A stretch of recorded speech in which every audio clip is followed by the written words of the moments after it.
السلام علیکم، میرا نام ڈاکٹر یاسمین خان ہے۔ میں کلینکل سائیکالوجسٹ ہوں اور میری پریکٹس کا نام ہے سیلف ایمپاورمنٹ سینٹر۔ آج کا ٹاپک ہے ہمارا عقیدہ کس طرح ہماری حفاظت کرتا ہے، خاص طور پر اس کووڈ-19 کے حالات میں۔ ستم ظریفی یہ ہے کہ ان حالات کا مقابلہ ہم سب اکٹھے کر رہے ہیں، مگر اکیلے اپنے گھروں میں، اپنے ملکوں میں اور پوری دنیا میں۔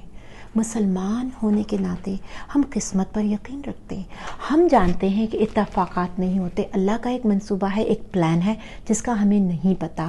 اس بات کو قبول کر لینا اور ایکسیپٹ کر لینا ہمارے ذہنی سکون کے لیے ضروری ہے۔ اس ایکسیپٹنس کو ہم صبر کہہ سکتے ہیں۔ یاد رکھیے کہ صبر اور شکر کے الفاظ قرآن میں ساتھ ساتھ آئے ہیں، یعنی صبر کے بغیر شکر ہو ہی نہیں سکتا، اور بے انتہا ریسرچ ہوئی ہے شکر پر، گریٹیٹیوڈ پر، اور ریسرچ نے بتایا ہے کہ جو لوگ دن میں تین چیزوں کو یاد کر کے یا 5 چیزوں کو یاد کر کے ہر روز شکر کرتے ہیں، ان لوگوں کے پاس ذہنی سکون اور خوشی ہوتی ہے۔ تو کیوں نہ ہم ایک معمول بنا لیں کہ روز رات کو سونے سے پہلے یا صبح اٹھ کر سب سے پہلے 3 چیزیں کاؤنٹ کر کے آپ لکھ لیں یا کسی کو بتا دیں، مگر اپنا معمول بنا لیں کہ 3 چیزیں یاد کر کے آپ شکر کریں گے۔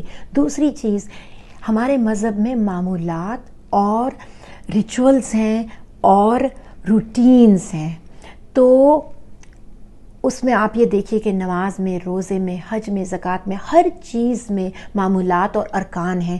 تو آج کل ہمیں سب سے زیادہ ضروری ہے کہ اپنی زندگی میں، جو کہ ایک عجیب طرح کی ہے آج کل، بڑی جس کو کہتے ہیں نا the new normal، اس میں ہم کوئی نہ کوئی معمولات لے آئیں تو اس سے ہمیں اپنی چیزوں پر کنٹرول محسوس ہوگا۔ آپ یاد رکھیے کہ آپ اکیلے تو ہیں لیکن تنہا نہیں ہیں، ہم سب اس میں ساتھ ہیں۔ آپ کے سننے کا بہت بہت شکریہ۔